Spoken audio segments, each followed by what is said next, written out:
ધોરાજીમાં ઝેરી જીવાતના કારણે વધુ એકનું મોત નીપજ્યું હોવાનો મામલો સામે આવ્યો છે। પાટણ વાવ ખાતે ઝેરી જીવાતના કારણે વધુ એકનું મોત નીપજ્યું છે। અગાઉ 2 લોકોના મોત થઈ ચૂક્યા છે તો રાજકોટ સિવિલમાં સારવાર ચાલતી હતી। પાટણ વાવ ખાતે આરોગ્ય વિભાગ પહોંચ્યું। ઝેરી જીવાત કરડવાથી મોતના કારણે લોકોમાં હવે ફફડાટ ફેલાયો છે। તો ધોરાજીનો આ મામલો સામે આવ્યો છે કે જ્યાં ઝેરી જીવાતના કારણે એક વ્યક્તિનું મોત નીપજ્યું છે અને અગાઉ પણ 2 લોકોના મોત નીપજી ચૂક્યા હતા। તો ધોરાજીમાં ઝેરી જીવાતને કારણે મોત નીપજ્યું હોવાનો આ મામલો સામે આવ્યો છે અને પાટણ વાવની આ ઘટના અને આ સિવાય અગાઉ પણ 2 વ્યક્તિઓના મોત નીપજ્યા હતા। રાજકોટ સિવિલમાં આ વ્યક્તિની સારવાર ચાલી રહી હતી તો પાટણ વાવ ખાતે આરોગ્ય વિભાગ પહોંચ્યું છે। ઝેરી જીવાત કરડવાથી મોતના કારણે લોકોમાં હવે ભયનો માહોલ સર્જાઈ ગયો છે। તો પાટણ વાવ ખાતે આરોગ્ય વિભાગ પહોંચ્યું છે અને આરોગ્ય વિભાગ હરકતમાં આવ્યું છે। તેમના દ્વારા હવે કામગીરી કરવામાં આવી રહી છે। બીજી તરફ જે ઝેરી જીવાતથી મોતનો મામલો સામે આવ્યો છે, ઝેરી જીવાત કરડવાને કારણે મોતની ઘટના સામે આવતા લોકોમાં ભયનો માહોલ સર્જાયો છે। લોકો ડર અનુભવી રહ્યા છે કારણ કે અત્યારે એક વ્યક્તિનું મોત નીપજ્યું છે અને અગાઉ પણ 2 કેસ એવા સામે આવ્યા હતા કે જ્યાં ઝેરી જીવાતના કારણે 2 વ્યક્તિઓના મોત નીપજ્યા હતા અને વધુ એક અત્યારની ઘટના કે જ્યાં ઝેરી જીવાત કરડવાથી મોતનો મામલો સામે આવ્યો છે। સંવાદદાતા મુનાફ અમારી સાથે જોડાઈ ગયા છે। મુનાફ, ધોરાજીની આ ઘટના કે જ્યાં ઝેરી જીવાતના કારણે એક વ્યક્તિનું મોત નીપજ્યું છે, શું અપડેટ મળી રહ્યું છે? ચોક્કસ જે ધોરાજીના પાટણમાં ખાતે ઝેરી જીવાતના કારણે વધુ એકનો મોત થયો તો અગાઉ પણ 2 મોત થયા હતા। પાટણ ખાતે ઝેરી જીવાતના ત્રાસના કારણે અગાઉ 2 વ્યક્તિના મોત નીપજ્યા હતા અને મૃતને સારવાર અર્થે રાજકોટ સિવિલ હોસ્પિટલમાં સારવાર ચાલી રહી હતી। આરોગ્ય વિભાગ બન્યો હતો પણ પાટણ ખાતે પહોંચ્યો હતો અને દવાના છંટકાવ અને પાટણ ખાતે કર્યો હતો પરંતુ ઝેરી જીવાતના જીવલેણા બનતા જીવરાજભાઈ માવજીભાઈ ભીમાણી એ સારવાર બાદ તેનું મૃત્યુ પામ્યું હતું અને મૃતદેહને પાટણ અંતિમ વિધિ માટે લાવવામાં આવ્યું હતું। અને બીજી તરફ આજે જામકંડોરણાના જે ધોરીધાર છે તે ધોરીધારના અંદરમાં 3 વ્યક્તિઓની જીવાત કહી દીધી તેને અત્યારે આરોગ્ય ખાતા અત્યારે જી મુનાફ, સમગ્ર માહિતી બદલ આપનો આભાર। પાલનપુર ખેમાણા ટોલ પ્લાઝા પર ખેડૂત આંદોલનના પડઘમ વચ્ચે ખેડૂત અને ટોલ સંચાલકો વચ્ચેની તકરારનો વિડીયો વાયરલ થયો છે। ખેમાણા ટોલ પ્લાઝા પર પ્રોજેક્ટ મેનેજરની મનમાનીનો વિડીયો વાયરલ થયો છે। ખેડૂત અને ટોલ પ્લાઝા મેનેજરની બોલબાલાનો જે વિડીયો છે તે વાયરલ થયો છે અને જે બોલાચાલી થઈ હતી તે દરમિયાન ટોલ પ્રોજેક્ટ મેનેજરે ખેડૂતને ધક્કો મારતાનો વિડીયો વાયરલ થયો છે। વાયરલ વિડીયો સોશિયલ મીડિયામાં ચર્ચાનો વિષય બન્યો છે। ગીર સોમનાથમાં દેવાયત ખવડ બબાલ મામલે હવે મોટો ખુલાસો થયો છે। દેવાયત ખવડ અને અન્ય શખ્સોએ રેકી કરી હતું તેવી ડીવાયએસપી દ્વારા વાત કરવામાં આવી છે।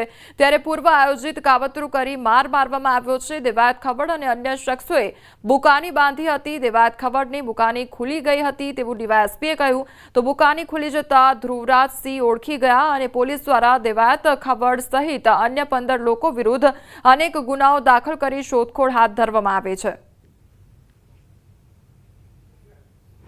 ધ્રુવરાજસિંહ છે પોતે ગાડી ચલાવતા હતા।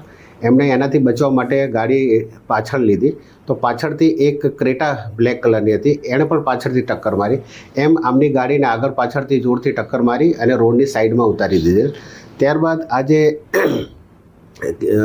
ફોર્ચ્યુનર ગાડી છે એનો ચાલક ગાડીમાંથી ઉતરેલો અને એણે બુકાની બાંધેલી હતી। એ બુકાની ઉતરી ગઈ તે વખતે ધ્રુવરાજસિંહ એ વ્યક્તિને ઓળખી ગયા કે આ વ્યક્તિ દેવાયત ખાવડ છે અને એની સાથે બંને ગાડીમાંથી આશરે 12 થી 15 જણા બુકાની બાંધેલા હતા। તમામ ઉતર્યા અને બધા લોખંડના પાઇપ વડે આ ધ્રુવરાજસિંહને શરીરે આડેધડ માર માર્યો તેમજ તેની ગાડી હતી એને પણ એમણે તોડી નાખી, નુકસાન કર્યું।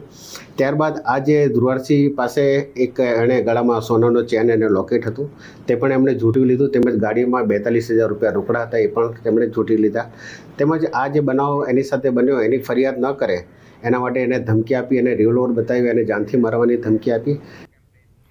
ઋષિકેશ પટેલ દ્વારા પ્રેસ કોન્ફરન્સ કરવામાં આવી રહી છે। સીધા જઈશું તે તરફ। થયેલ છે રાજ્યમાં કઠોળ પાકમાં પણ કુલ 3.48 લાખ હેક્ટર એટલે કે 86.46% વાવેતર થયેલ છે અને ઘાસચારામાં પણ 75%નું વાવેતર થયેલ છે। આમ ખરીફ ઋતુમાં એકંદરે જે વાવેતર દર વર્ષે થાય છે ખૂબ સંતોષકારક પણ આ વાવેતર થયેલું છે।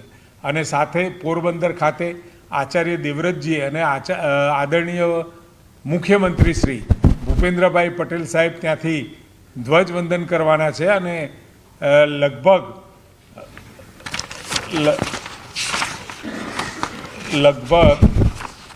174 કરોડના 43 જેટલા વિકાસના કામોની ભેટ આપવાના છે.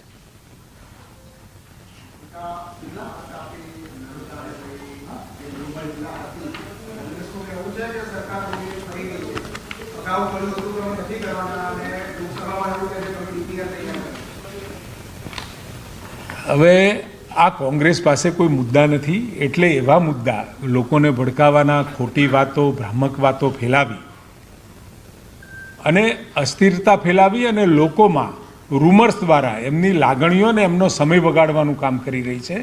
હકીકતમાં પાર તાપી નર્મદા પ્રોજેક્ટ સૌ પ્રથમ 1980માં કોંગ્રેસ દ્વારા રજૂ કરાયો હતો અને 2011માં માનનીય મનમોહનસિંહે આ પ્રોજેક્ટ ફરી રજૂ કર્યો હતો અને 2017માં આ પ્રોજેક્ટનો ડીપીઆર વિગતવાર અહેવાલ મંત્રાલય દ્વારા રજૂ કરવામાં આવ્યો હતો કે નહીં કે લોકસભામાં ક્યારે પણ અથવા તો વિધાનસભામાં ક્યારે પણ ડીપીઆર મુકાતો નથી, એ મંત્રાલય તૈયાર કરતો હોય છે અને આ પ્રોજેક્ટ રાજ્ય સરકાર દ્વારા સ્થગિત કરવામાં આવ્યો છે.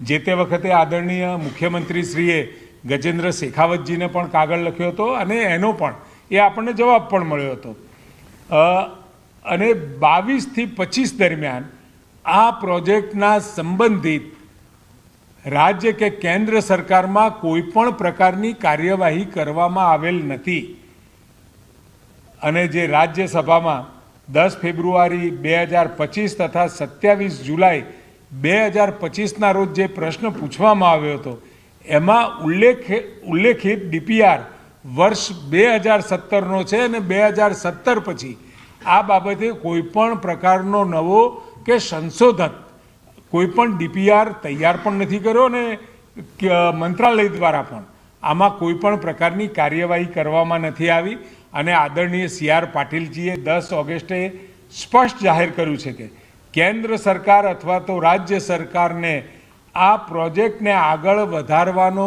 કોઈ ઈરાદો નથી. રાજ્ય સરકારે કેબિનેટ બેઠકમાં આ પ્રોજેક્ટ આગળ નહીં લઈ જવાનો નિર્ણય લીધો છે અને 2022ની અંદર જે નિર્ણય લીધો હતો એ અભિગમ અત્યારે પણ યથાવત છે. આદિવાસી સમાજ, ભોડો સમાજ છે, લાગણીશીલ સમાજ છે, એની લાગણીઓને ઉશ્કેરી અને આ રીતની રાજનીતિ રમવી એ યોગ્ય નથી અને ડીપીઆરની જ્યારે વાત થતી હોય એટલે કોઈ પણ ડિટેલ પ્રોજેક્ટ રિપોર્ટ તૈયાર થાય એ ક્યારે પણ લોકસભા કે અહીંયા વિધાનસભા હોય તો વિધાનસભામાં ક્યારે પણ રજૂ નથી થતો અને 2017ના સંદર્ભમાં જે વખતે પ્રશ્ન પૂછાયો ત્યારે એનો જવાબ આપવામાં આવ્યો હતો.